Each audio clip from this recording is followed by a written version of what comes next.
স্বীকার করে আল্লাহর কাছে সমস্ত রাত দাঁড়িয়ে সেজদায় বা দাঁড়িয়ে আল্লাহর কাছে কাঁদা কাটা যারা করেছে, সে তার যত বড় গুনাহ হোক না কেন নিজেকে অপরাধী মনে করে আল্লাহ তাআলার কাছে তারা সেজদা করেছে, সমস্ত রাত্রি দাঁড়িয়ে তারা আল্লাহর কাছে কেঁদেছে। ইয়াহযারুল আখিরা, আখিরাতে কি হবে না হবে তার জন্য যারা চিন্তা করেছে। ইয়ারজু রাহমাত রাব্বি, এবং আল্লাহর রহমত কাকে পাওয়া যায়, কি কারণে আল্লাহর রহমত, কোন কারণটা, কোন জায়গায় আল্লাহর রহমত পাওয়া যাবে, সেই রহমত আল্লাহ তারা তালাশ করেছে। ইয়ারজু রাহমাত রাব্বি, নিজের প্রতিপালকের রহমত পাওয়ার জন্য তারা সমস্ত রাত সেজদায় কেঁদে কেঁদে দাঁড়িয়ে আল্লাহর রহমত কিভাবে পাওয়া যাবে, কিভাবে পবিত্র জীবন যাপন করে শেষ নিঃশ্বাস ত্যাগ করে আল্লাহর কাছে যেতে হবে, এরা এই তালাশ করেছে সমস্ত রাত্রি। তারা কি, যারা অপরাধী, যারা কুফর করেছে, আল্লাহর কাছে ওয়াদা করে ভঙ্গন করেছে, আল্লাহর কাছে তওবা করে যারা আবার নিজের কলুষিত জীবনে ফিরে গেছে, তারা আর যারা আল্লাহর কাছে দাঁড়িয়ে নিজের কাঁদা কাটা করে নিজের গুনাহ মাফ করিয়ে আল্লাহর রহমত তালাশ করেছে, তারা দুজনে কি কখনো এক হতে পারে? আল্লাহ তারা জিজ্ঞেস করেছে তোমাকে। কুল হাল ইয়াস্তাবি আল্লাযীনা ইয়া'লামুনা ওয়াল্লাযীনা লা ইয়া'লামুন, হে রাসূল আপনি ওদেরকে জিজ্ঞেস করেন তো কি যারা জানে এবং যারা জানে না তারা দুই কি এক হতে পারে? ইন্নামা ইয়াতাযাক্কারু উলুল আলবাব, এই নসিহত তো তাদের জন্য যারা কিছু বুদ্ধি রাখে। বুদ্ধি হলো আল্লাহর নূর, বুদ্ধি আকল। আমি অনেকবার তোমাদের বলেছি আকল, ফাহম, খেরাত, এই তিনটি একত্র করতে হবে। তোমাদেরকে আল্লাহ তাআলা দান করেছেন, এটি আল্লাহর মহান দান, বড় দান, যে দানটি অন্য কাউকে দেওয়া হয়নি, জিনদেরকে দেওয়া হয়নি, ফেরেশতাদেরকে দেওয়া হয়নি, দেওয়া হয়েছে তাদের দেওয়া হয়েছে যারা মানব সন্তান। এই দানটিকে তোমরা অস্বীকার কেমন করে করলে? কিভাবে অস্বীকার করলে এই দানটিকে? কেন এই দানটি তোমরা সদ্ব্যবহার করতে পারলে না? হযরত মাওলানা শাহ ওলিউল্লাহ মুহাদ্দিস দেহলভী रहमतुल्लाह अलैह এইভাবে উনি তর্জমা করছেন, और जब आदमी को कोई तकलीफ पहुंचती है तो अपने रब को पुकारता है इसी तरह और उसी तरफ झुका रहता है। फिर जब अल्लाह ने उसे अपने पास से कोई नेमत अता फरमाई तो भूल जाता है जिसलिए पहले पुकारा था, और अल्लाह के लिए बराबर वाले ठहराने लगता है ताकि उसकी राह से बहका दे औरों को। आप फरमा दीजिए ऐ रसूल, और थोड़े दिन अपने ऐसे कुफ्र के साथ बरतने, बेशक दो ज़ख्मी में से होगा। क्या वो जिसने फरमा बरदारी में रात की घड़ियां गुजारी, सुजूद में और क़याम में, और आखिरत से डरता रहा, क्या वो नाफरमानो जैसा हो जाएगा? आप कह दीजिए ऐ रसूल, क्या जानने वाले और न जानने वाले एक बराबर होंगे? नसीहत तो जानने वालों के लिए है।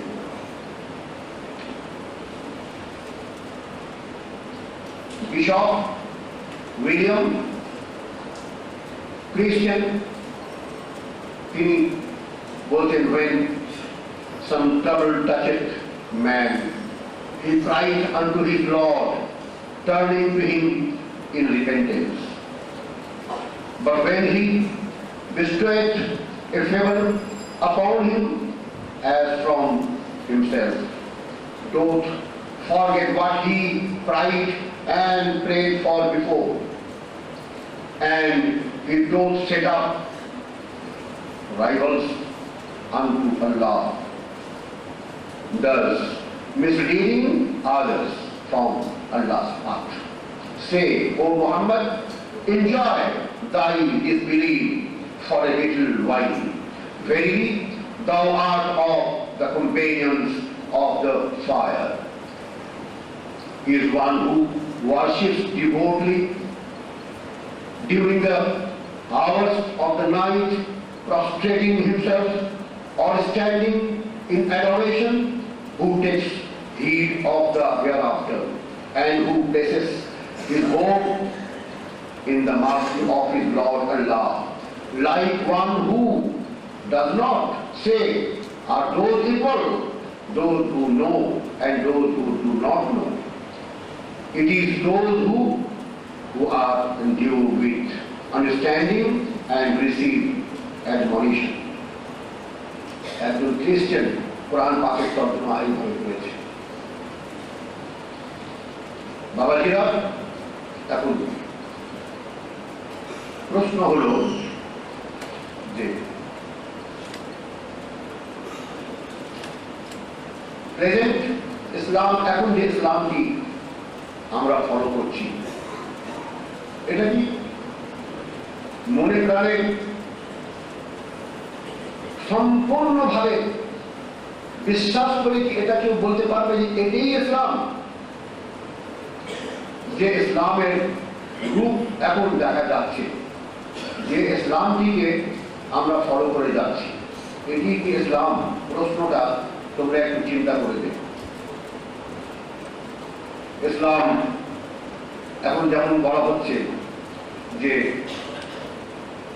টেলিভিশনে বলা হয় যে রাসূল পাক সাল্লাল্লাহু আলাইহি ওয়াসাল্লাম কখনো নামাজের মধ্যে নিয়ত করেননি। মুখে নিয়ত বলা এটি বিদআত, নিয়ত করো না। বাস নামাজ পড়ে নেবে, মনে মনে হচ্ছে যে তুমি যাচ্ছ নামাজ পড়ার জন্য, অথচ নিয়ত কখন করো? মনে মনে তোমার চিন্তা করলে এই নামাজ পড়ার জন্য যাচ্ছি, মুখে নিয়ত করো না। নিয়ত করলে পরে তোমার সব টেলিভিশন তোমার শরীর লাগতো। এটি মৌলানা আবুল কালাম আজাদ বলে কি নিয়ত তোমরা করো না, নিয়তের মধ্যে এটা নিয়ত করা বিদআত। নামাজের ভেতরে যদি কোনো জরুরি কোনো কাজ পড়ে যায়, তো নামাজের নিয়ত বেঁধেও তোমরা ইশারায় তাকে তার সঙ্গে কথা বলতে পারবে। মুখে কথা বলতে হবে না, ইশারায় তোমরা কথা বলতে পারবে। দরুদ শরীফ যেটা রাসূলের পাকের উপরে সম্পূর্ণ হারাম, দরুদ শরীফ পড়ো না। রাসূলের পাকের কোনো শক্তি নাই। যে নামাজের মধ্যে যে দরুদ শরীফ ইব্রাহিমি পড়া হয়, ওই দরুদ শরীফ পড়বে, অন্য কোনো দরুদ শরীফ পড়ো না, সব দরুদ শরীফ হারাম। নামাজের পরে যে মোনাজাত করো, কখনো এটা করো না, এটি হলো হারাম, কারণ এটি রাসূলুল্লাহ কখনো করেননি। এই হলো এখনকার ইসলামের ওপেন চ্যালেঞ্জ, ওপেন ইনস্ট্রাকশন। আমি চ্যালেঞ্জ কবুল করেছি এবং আমি এরপরে কয়েকদিন হয়তো তারপরে বা তারপরে আমি এর লিখিত উত্তর আমি তোমাদের কাছে পেশ করব, যেটি এখন ইসলামের ব্যাপারে যেটা বলা হচ্ছে ওটি ইসলামের বিপরীত। নতুন ইসলাম আর মুহাম্মদী ইসলাম, যেটা সালাফি ইসলাম না, যেটি মুহাম্মদী ইসলাম, তার মধ্যে দুরূদ শরীফ, তার মধ্যে সালাত ও সালাম, তার মধ্যে মুনাজাত, তার মধ্যে নামাজের মধ্যে একাগ্রতা, এটি তার মধ্যে আছে। লা সালাত ইল্লা বিহুজুরিল কলব, হুজুরিল কলব ছাড়া কোনোদিন নামাজ হয় না। যাই হোক, এখন ইসলামের ফর্ম এখন চেঞ্জ হয়ে গেছে। ইসলাম এখন দেখাবার জন্য আছে, আমলের জন্য ইসলাম নাই। বাবাজিরা, যে নিয়তের কথা বলা হয়েছে যে তোমরা নিয়ত করবে না, মনে মনে নিয়ত করবে, মনে মনে নিয়ত করার কথা কিন্তু রাসূল পাক নিজেও বলেছেন। এটি যে কোনো কাজের জন্য, নামাজের জন্য বলেননি। নামাজের জন্য নিয়ত হাদিস শরীফে এসেছে, উল্লেখভাবে এসেছে, জবান থেকে বলার জন্য এসেছে। হাদিস শরীফে নিয়ত, কোন নামাজের জন্য নিয়ত করবে, হাদিস শরীফে উল্লেখ করার জন্য এসেছে। যে কোনো কিতাব সালাতের মধ্যে তোমরা হাদিসে দেখতে পাবো। আর যেটি মনে মনে মনে করো, তুমি একটা কোনো কাজের জন্য যাচ্ছ, কোনো একটা পেশেন্টকে দেখতে যাচ্ছ, কোনো একটা মরিজকে দেখতে যাচ্ছ, রুগীকে দেখতে যাচ্ছ, তুমি আল্লাহর বান্দাকে দেখতে যাচ্ছ, তোমার উদ্দেশ্য হবে আল্লাহ। যে কোনো কাজে, আগেও বলেছিলাম, যে কোনো কাজ, তোমরা ব্যবসা করতে যাও বা চাকরি করতে যাও, উদ্দেশ্য হলো তোমার আল্লাহ। ব্যবসার মধ্যে অর্জন হবে, উপায় হবে, টাকা পয়সা অর্জন হবে, উপায় হবে, চাকরির মধ্যেও টাকা পয়সা অর্জন হবে, উপায় হবে। তো আমাদের টার্গেট হলো টাকা পয়সা উপায় করা। কিন্তু টাকা পয়সা উপায় করবো কেন? আল্লাহর বান্দা আমাদের ঘরে আছে, আমাদের আল্লাহ আওলাদ দিয়েছে, তাদের ভরণ পোষণ, তাদের জীবনকে সুন্দরভাবে গঠন করার জন্য তার পেছনে টাকা পয়সা খরচ করব, কারণ ওরা হচ্ছে আল্লাহর বান্দা। এখানে আল্লাহ এসে বললো আল্লাহর বান্দা যেভাবে তার জীবন গঠন করা উচিত একটা বাপকে, সেইভাবে তার জীবন গঠন করবো, এর জন্য টাকা উপায় করছি। আরো টাকা উপায় করছি এর জন্য যে একটা পর মেয়েকে স্ত্রী বানিয়ে আমার ঘরে নিয়ে এসেছি। মেয়েটি আমার ইতিপূর্বে কেউ ছিল না, এখন মেয়েটি স্ত্রী, আমাদের ঘরের মা বোনেরা এখন একজনের স্ত্রী। তার ভরণ পোষণের জন্য টাকা উপার্জন করতে হবে, কারণ সে আল্লাহর বান্দা। এক আল্লাহর বান্দার জন্য তাকে তার ভরণ পোষণ, তাকে সুস্থ জীবন রক্ষার জন্য আমাকে উপায় করতে হবে। এর স্ত্রীর জন্য যেটি তোমার চিন্তা আসবে সেটি হবে আল্লাহ। তুমি যখন ব্যবসায় যাবে, ব্যবসা করবে বা চাকরি করবে, তখন তোমার চিন্তা হবে যে আমি হালাল রোজগার করব, আমার রোজগার হালাল হতে হবে, এর মধ্যে হারাম যেন একটুও না আসে, কারণ আল্লাহ তাআলা হারাম থেকে আমাদেরকে মানা করেছে। তখনও তোমার হালাল যেদিকে লক্ষ্য যাবে, তুমি হালাল ভাবে ব্যবসা করবে, তোমার কোনো মতে তোমার কোনো ব্যবসার ভেতরে ওজন কম দেবে না। তাজরুল সুদুকিল আমিন মা'আন নবিয়্যিন ওয়া সিদ্দিকিন ওয়া শুহাদা, রাসূল পাক সাল্লাল্লাহু আলাইহি ওয়াসাল্লাম ইরশাদ করেছেন যে যারা ব্যবসায়ী তারা হলো যারা সত্য ব্যবসায়ী, সত্যবাদী যারা ব্যবসায়ী, সত্যভাবে যারা বেচাকেনা করে, তাজরুল সুদুকিল আমিন মা'আন নবিয়্যিন ওয়া সিদ্দিকিন ওয়া শুহাদা, তাদের স্থান হবে কিয়ামতের দিনে।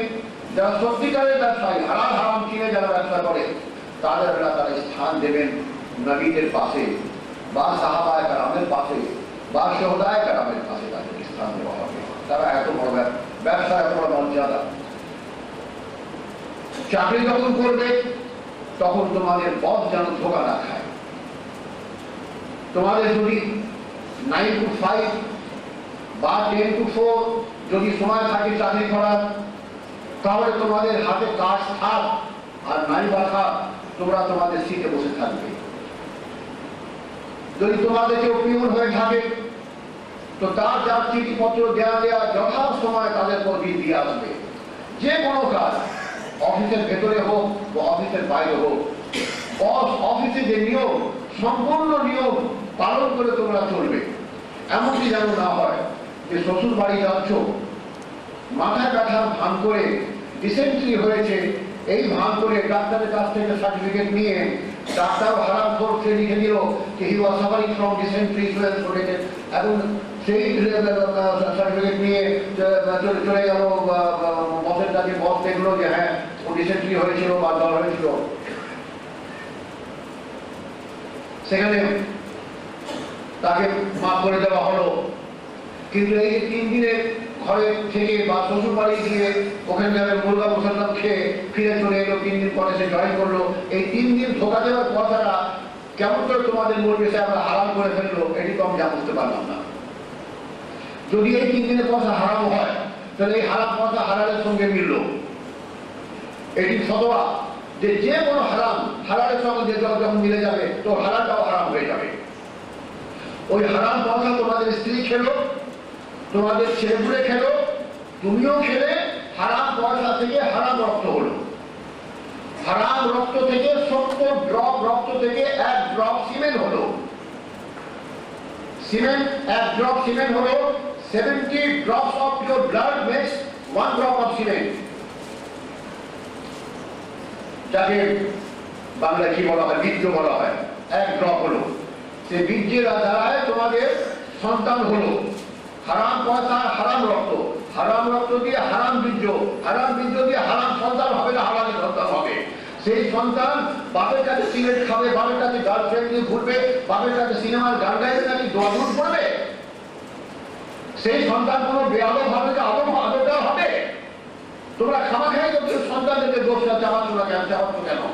যে সন্তানরা আজকে বেয়াদব হয়ে ঘুরে বেড়াচ্ছে, ওদের বেয়াদব না, তোমরা বেয়াদব। নিজের সন্তানকে তোমরা জন্ম দিয়েছো বেয়াদব ভাবে, যার জন্য বেয়াদব তোমরা, তোমাদের সন্তান বেয়াদব না।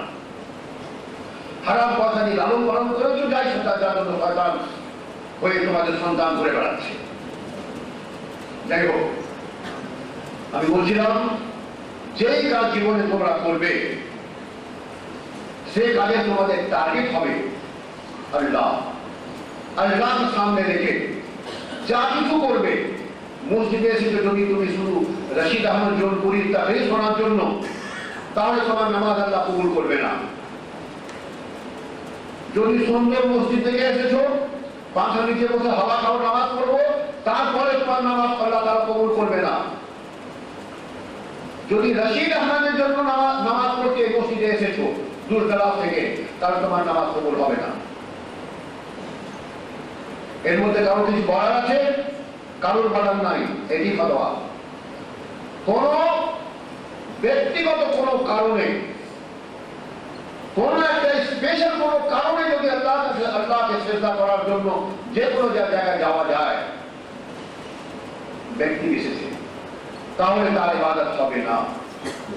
নামাজি কেন, হজই হোক না কেন, যদি নিজের নেম প্লেটে হাজি লেখার জন্য লোকের সামনে দাড়ি লম্বা করে, চুল লম্বা করে, লম্বা কুচো করে, যাতে যাতে লোক দেখেই মনে করে যে হাজি সাহেব, এই মনোভাব নিয়ে যদি হজ করা হয়, তোমার 1,15,000 10,000 টাকা বেকার চলে যাবে, তুমি আল্লাহ তাআলা তোমাকে হাজি বলে গ্রহণ করবে না।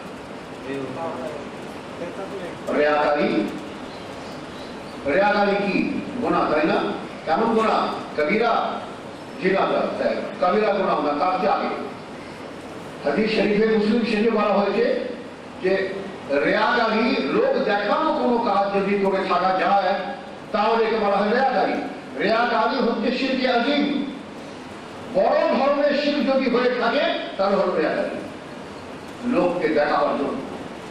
রশিদ আহমদ যদি নিজের শান শওকত বয়ান করার জন্য, লোকের প্রশংসা করার জন্য, যে রশিদ আহমদ উর্দু ভাষী হওয়ার পরে বাংলা বলতে পারে, এর জন্য যদি আমি মনোভাব নিয়ে বাংলা তোমাদের সামনে করে থাকি, তো আমারই তাকরীর করা হবে বিদআত এবং রিয়াকারি এবং শিরকে আযীম, তিনটেই হবে। কারোর মধ্যে যদি দেখাবার জন্য, শোনাবার জন্য, জানাবার জন্য, প্রত্যেকটি তোমার সকাল থেকে সন্ধ্যা, সন্ধ্যা থেকে সকাল যত কাজ হবে, সব কাজগুলো হবে আল্লাহর জন্য। إن صلاتي ونسكي ومحياي ومماتي لله رب العالمين لا شريك له, যার শরীক কিছু নাই। এটাই হলো ইসলাম, এটাই ইসলাম। এই ইসলামটাকে ফলো করে বলো। আল্লাহকে দেখাবার জন্য, আল্লাহকে খুশি করার জন্য যদি কোনো স্বামী মুহাব্বতের সঙ্গে সুন্নতে রাসূল ভেবে আল্লাহকে খুশি করার জন্য এক লোকমা খানা তুলে বিবির মুখে যে তুলে দেয়, সে এক লোকমা খানার জন্য 70 দিনের গুনাহ আল্লাহ তাআলা তোমার মাফ করে দিতে। তুমি খাওয়ালে নিজের বিবিকে মুহাব্বতের সঙ্গে, আর মুহাব্বতের মধ্যে আল্লাহর মুহাব্বত লুকিয়ে আছে, তার রাসূলের সন্তুষ্টি লুকিয়ে আছে, যে রাসূলের সুন্নাত, হুজুর মুহাম্মদুর রাসূলুল্লাহ সাল্লাল্লাহু তাআলা আলাইহি ওয়া আলিহি ওয়াসাল্লাম, হযরত খাদিজাতুল কুবরা রাদিয়াল্লাহু তাআলা আনহা, হযরত আয়েশা রাদিয়াল্লাহু তাআলা আনহা, আর অন্যান্য বিবিদের, হযরত রাসূলের পাকের বয়সের চিন্তা হযরত মায়মুনা রাদিয়াল্লাহু তাআলা আনহা, এই ধরনের বিবিরা যারা বয়সে বড়, তাদের কাছে গিয়েও রাসূল পাক সাল্লাল্লাহু তাআলা আলাইহি ওয়াসাল্লাম তাদের মুখে খানা তুলে খাইয়ে দিয়েছেন। ওনারাও তাদের নেওয়ালা তুলে খানা তুলে রাসূল পাকের মুখে খাইয়ে দিয়েছেন। কত খুশি হয়েছে। যদি এই সুন্নত নিয়ে মনে করে আল্লাহকে খুশি করার জন্য যদি এই কাজটাও করা যায়, তাহলে তোমার খানা খেলানা দুটি, তোমার সালাত তো বটেই, তোমার পেছনটা 70 দিনের গুনাহটাও মাফ হয়ে যাচ্ছে। যদি আল্লাহকে রাজি করার জন্য রাসূলের পাকের সুন্নাতকে ফলো করে আমল করে হেঁটে যাওয়ার সময় পা দিয়ে শব্দ না বেরোয়, পা ছুটে কেউ না চড়ে, ধীরে ধীরে পা রেখে যদি জমিনের উপরে চড়ে, পা থেকে শব্দ যাতে না বেরোয়, এইভাবে যদি চলাফেরা করা যায় এবং চলার সময় তেজ যদি যাওয়া যায় কিন্তু পা থেকে শব্দ বেরোবে না, এটা কেন? আমার রাসূল ভাবে করেছেন। রাসূল কেমন ভাবে করেছেন? যেমনটি আল্লাহ তেমনটি করেছেন। তাহলে আল্লাহ তার রাসূলের ইচ্ছাকে পূর্ণ করার জন্য আমি সেভাবে যদি চলবো, এটার মধ্যে আল্লাহ তার খুশি হয়েছে। এটি ইবাদত। পানিতে কখনো খুললে ফেলবে না, পুকুরে বা যেখানে পানি জমা আছে সেখানে মুখের কুল্লি ফেলবে না, বা সেখানে পেচ্ছাপ করবে না, সেখানে গন্ধা পরিবেশ ফেলবে না। কেন? ওই পানিতে এমন আল্লাহ তাআলা মাখলুক লুকিয়ে আছে যেগুলো মাইক্রোস্কোপ ছাড়া কিন্তু দেখা যায় না। তার মধ্যে আল্লাহ বান্দা, আল্লাহ মাখলুক তার মধ্যে আছে, তার গায়ে যেন কোনো নাপাকি তোমার গায়ে না পড়ে। যদি আল্লাহকে রাজি করার জন্য ওর থেকে যদি অ্যাভয়েড করা হয় তাহলে আল্লাহ তাআলার মেহেরবানিকে পাচ্ছ তার হবে। যদি রাসূল পাক সাল্লাল্লাহু তাআলা আলাইহি সাল্লামের তোমাকে জানো যে হুজুরের নবী করিমের যে কোনো জীবনের কাজ, কথা বা কাজ, আমলি বা কওলি যে কোনো জিনিস হোক আল্লাহ তাআলা আদেশ ছাড়া হতো না। এভাবে যদি রাসূল পাকের যে কোনো জীবনে, আমি অনেক বক্তব্যে বলেছি যে বাইতুল খোলা যে সময় যাবে ল্যাট্রিনে প্রথমে ঢোকাবে বাঁ পা, তারপরে যাবে ডান পা, তারপরে সেখানে পর্দার সঙ্গে বসবে বাঁ পায়ের উপরে ভর দিয়ে। রাসূল পাক যেভাবে ভর দিয়ে বসছিলেন, যদি এই কাজটা এইভাবে সারা যায়, আবার বেরোবার সময় ঠিক ডান পা আগে বেরোবে, পরে বাঁ পা বেরোবে। উল্টোটা মসজিদে ঢোকার সময় ডান পা, বেরোবার সময় বাঁ পা। আর ল্যাট্রিনে ঢোকার সময় বাঁ পা, বেরোবার সময় ডান পা, ঠিক উল্টোটা।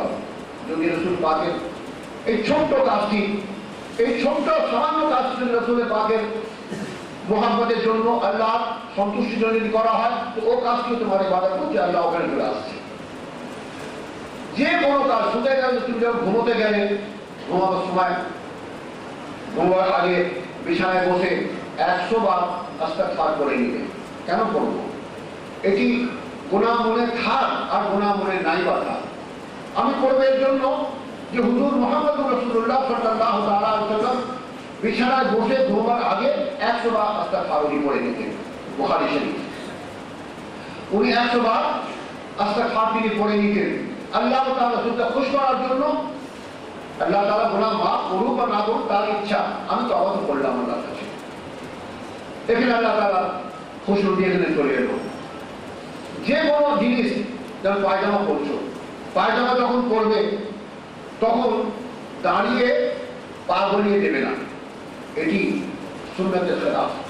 কোন একটি জায়গায় বসে যাবে, বসিয়ে পায়জামা ডান পায়েতে প্রথমে পা ডান দিকে গলিয়ে দেবে, তারপরে পা পাটি গলিয়ে দেবে, গলিয়ে নিবে, কাপড়টি ধরে তখন দাঁড়িয়ে যাবে, দাঁড়িয়ে গিয়ে তখন বেঁধে দেবে, পরে রুগী করে দেবে। কারণ এইভাবে চলে পা 3 বার হুজুর নবী করিম পায়জামা পরেছিলেন। যদি এইভাবে পায়জামা করা হয়, ওই পরাটাও হবে সুন্নাত, আল্লাহ খুশি।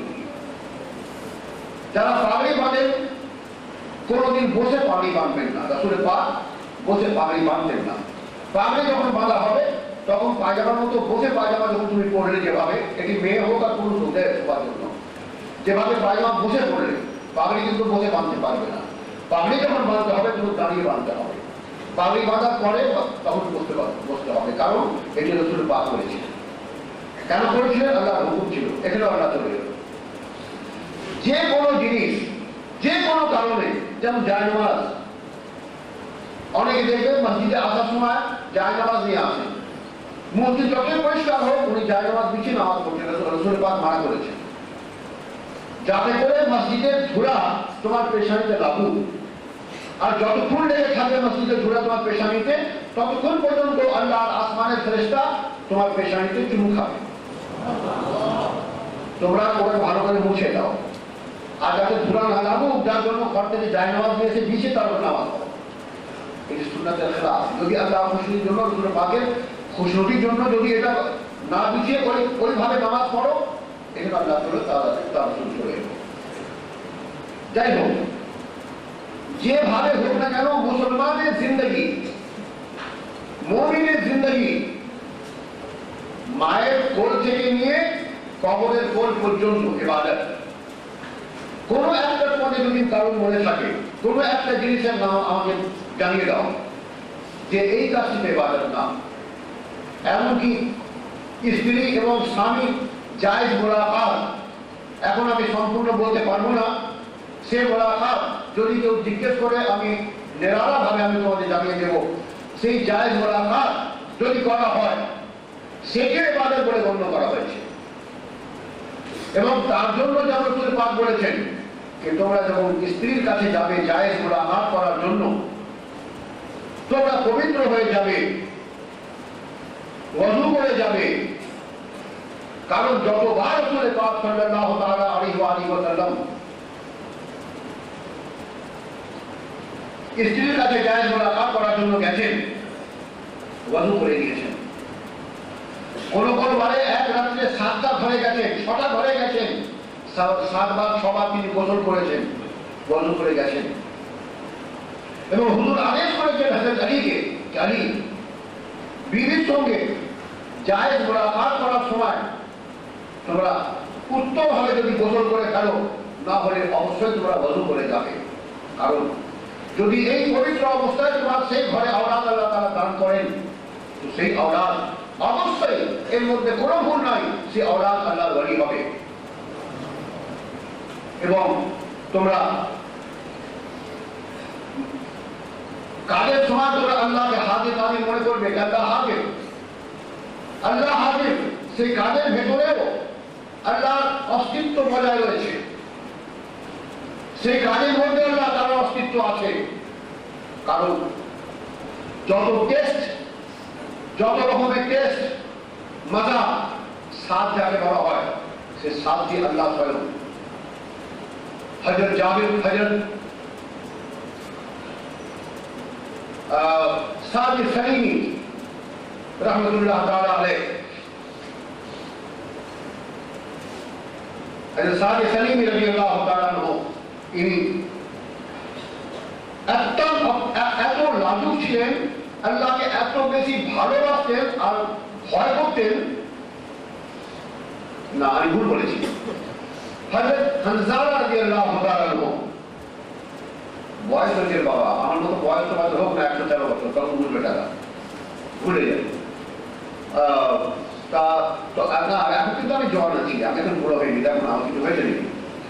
তা হযরত হানজালা যিনি জঙ্গে ওহাদে যিনি শরীক হয়েছেন এবং শাহাদাত পেয়েছেন, হযরত হামজার বাঁ পাশে কবরে, বাঁ পাশে যার দফন করা হয়েছে, যাকে শাহাদাতের পরে যার গোসল হয়নি, শাহাদাত পাওয়ার পরে গোসল হয়নি, গোসল দেওয়া হয়নি।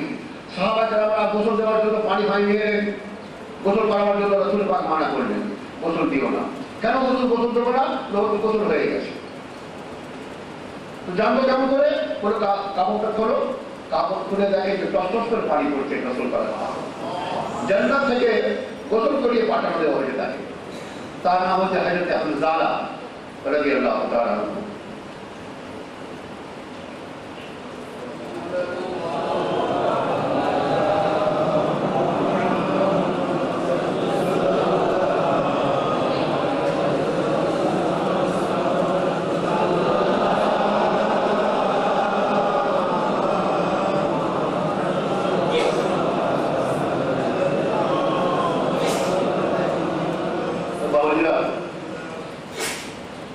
তিনি খুব লাজুক ছিলেন, লাজুক প্রকৃতি।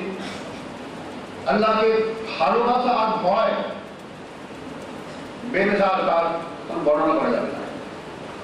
তিনি বিয়ে করলেন, বিয়ে করে যান না, স্ত্রীর কাছে যান না, মা, বোন, বাপ সকলে, বাবা যাও না, তোমার স্ত্রীর কাছে যাও, কোনো খারাপ লাগছে তোমার যেতে? সে কি অসুন্দরী? বলে না আব্বা, আম্মা না, তা না, অসুন্দরী না, খুব সুন্দরী হচ্ছে। আমি যাও কেমন করে? বলি পর মেয়ে। বলে বাবা এখন পরটা এখন তোমার নিজের, তোমার আপনজন তিনি, তুমি যাও।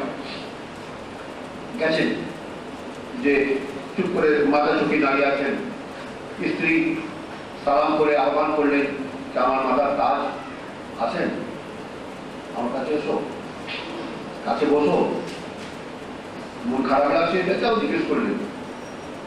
বলে বেগম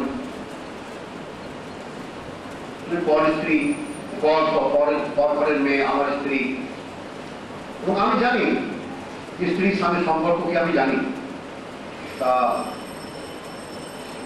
কিন্তু আল্লাহ তাআলা কোরআন পাকে যে বলেছে আইনামা কুনতুম হুয়া মাহুম, তুমি যেখানে থাকো না কেন, যেমন অবস্থা থাকো না কেন,